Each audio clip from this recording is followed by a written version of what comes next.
Once upon a time, Cristiano Ronaldo had the ability to control such important matches. No matter how intense and chaotic the action, one man would rise above the chaos, both literally and figuratively, most of the time, and lead his team to victory.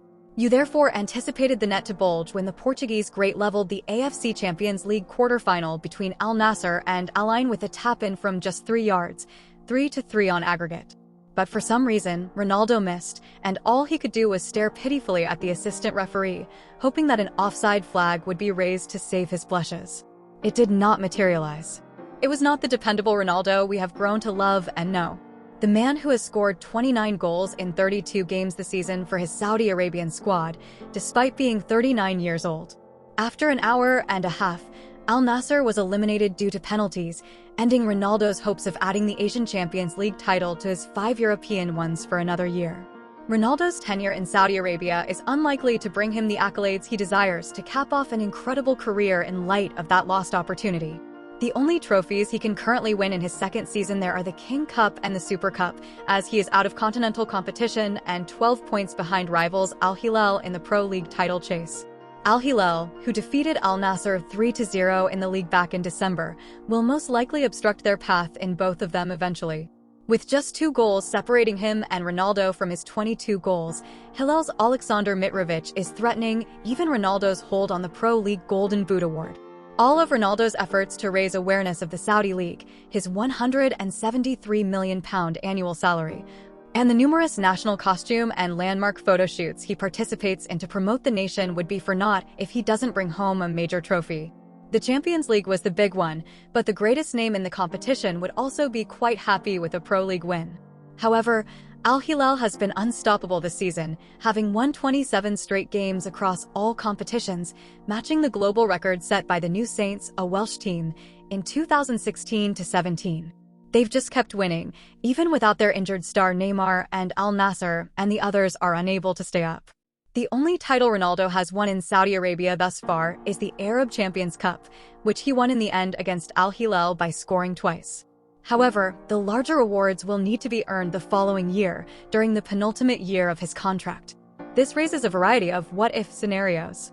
What happens if Ronaldo does well for Portugal at Euro 2024 this summer and a European team chooses to give him a final chance as he approaches 40 years old? Surely, Ronaldo would seize the opportunity to add more accolades to his resume, even if it means taking a wage cut. His intense drive to win trophies is still present, as evidenced by his angry outbursts and frustrations when things don't go his way or when the players he plays with don't quite measure up. Ronaldo has now made an inappropriate gesture twice in response to opposing fans yelling, "Messi, Messi." He responded to Al Hilal supporters by grabbing his ass as he went down the tunnel in April of last year. Ronaldo was charged with a crime of public dishonor by Saudi attorney Nuf bin Ahmed, who demanded that he be deported during the holy month of Ramadan. Al-Nassr dismissed the occurrence by claiming that Ronaldo had been struck painfully in a sensitive place during the game, which was never going to happen. But the football authorities had little choice but to ban Ronaldo for 1 match and punish him £6,250 when he shoved his pelvis in the direction of ridiculing fans during a recent encounter against Al-Shabaab. Ronaldo apologized and called it a misunderstanding, saying that the gesture was normal in Europe. Despite this, he is mature enough to be wise enough to not be alarmed. Ronaldo will need to control his annoyances and focus on winning the cups as Al-Nassr finishes their league season and the games lose significance. However, Al Hilal is currently taking the headlines, so the Champions League loss along with as Cristiano Ronaldo finishes off the latter part of his career, his net worth keeps rising. The 38-year-old Portuguese legend is relishing his final years of competition as he plays for Al-Nassr in the Saudi Pro League. Because of this and the state of the modern world, playing football in Saudi Arabia entails a high salary. Ronaldo is seen as somewhat of a pathfinder for the influx of players who are taking advantage of the financial advantages of the Middle East, even if they are past their prime. It does, however, imply that Ronaldo, who has represented teams like Real Madrid, Manchester United, and Juventus, might not end his playing career at the highest level. However, one thing is certain, he will have plenty of money.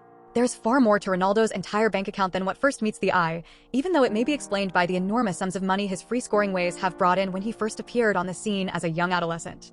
Ronaldo, who is 38 years old and unquestionably still one of football's poster boys, continues to amass wealth outside of the game thanks to his businesses and sponsorship deals. What is the Madrid and Portugal icon's net worth, though?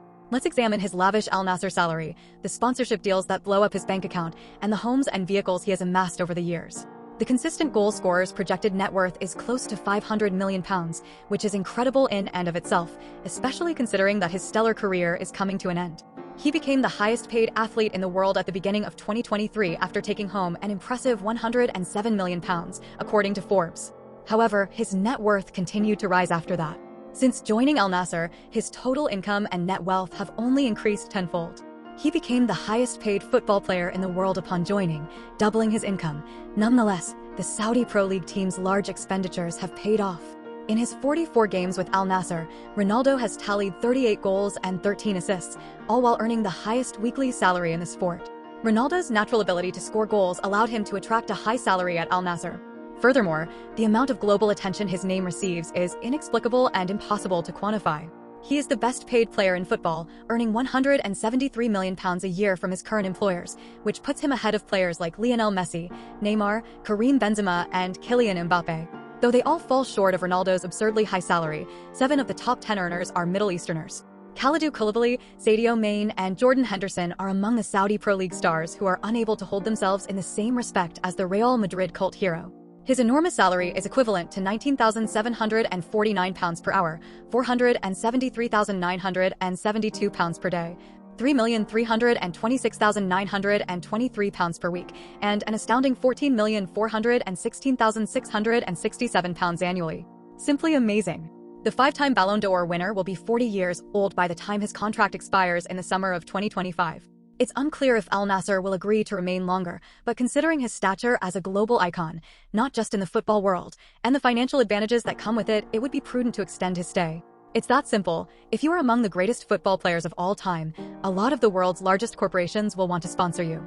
Because of this, Ronaldo has had the good fortune to sign endorsement contracts with companies like Armani, Tag Heuer, Kickoff, Herbalife, LiveScore, Clear, Binance, PokerStars, and Castrol.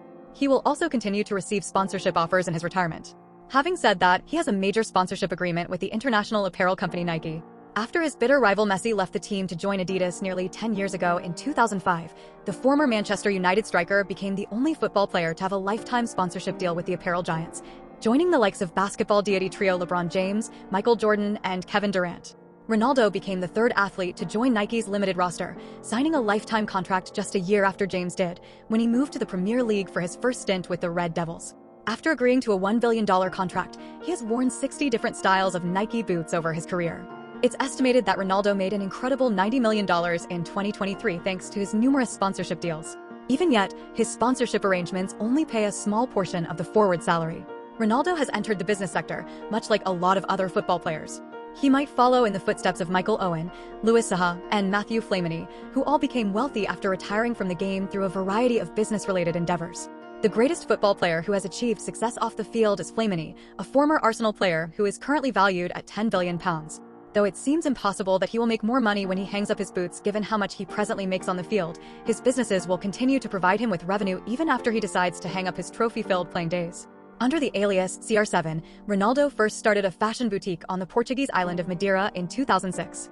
2 years later, he opened a second location in the capital of Portugal. CR7 offers leisure and home goods in addition to apparel, including undergarments. Over time, he has also succeeded in acquiring a number of hotels, operating under the Pestana CR7 brand, in a number of international locations, including Lisbon, New York, Marrakesh, and Madrid. In addition to being the 2nd richest couple in football history, Ronaldo and Georgina Rodriguez run a hair transplant clinic in Marbella, Spain. The clinic offers a variety of therapies that are thought to be the newest and most cutting-edge thanks to its collaboration with renowned expert in the industry, Dr. Miguel Paiva. When it comes to media value for his sponsors, Ronaldo is just on a different level than any other athlete in all of sports. Brands are aware of this, which is why they are drawn to him so much. Once again demonstrating his appeal to a global audience, the Portuguese talisman made history in February 2021 when he became the first individual in history to amass 500 million followers on social media platforms, including Facebook, Instagram, and Twitter. Ronaldo is the highest-paid user on Instagram, per CNN. With over 600 million followers, the center forward earns an impressive $3.23 million every post on the aforementioned social media platform, making him the most followed user overall. Increasing follower count also increases earnings. Nike reportedly made $474 million in value from his social media presence in 2018, which will be welcome news to them. It would take them around 2 years to recover their initial investment if their partnership had plateaued at that rate, or better yet, developed with momentum. It's all well and good to have this money stashed away in your bank account, but what precisely do famous football players, Ronaldo specifically in this instance, spend their money on? He made his fortune playing for Los Blancos, and now he owns a £500 million mansion in Madrid that he rents to people who can afford to spend £8,800 a month. In addition to his collection of assets, the all-time top goal scorer owns a £15 million residence in New York and, according to TalkSport, private land on Madeira Island in his home nation of Portugal. Ronaldo had to find a stopgap before finding him and his family a new home in Riyadh, Saudi Arabia, and he succeeded in doing so. Upon arriving in Saudi Arabia, Ronaldo was spending £250,000 a month on an opulent hotel suite for himself and his family. Nevertheless, he eventually located a property after weeks of seeking. Like his fixation with the best mansions, his passion for cars consumes a significant portion of his weekly budget, and his collection of cars is enough to leave you weak in the knees. Somehow, he claims to have a collection that includes one of only 10 £8.5 million Bugatti Centodieci. He also has a Bugatti Chiron and a Bugatti Veyron Grand Sport Vitesse, to name just a few additions to his limited edition vehicle. A few other Aston Martin, Ferrari, Lamborghini, and Rolls-Royce vehicles are also part of his entire collection.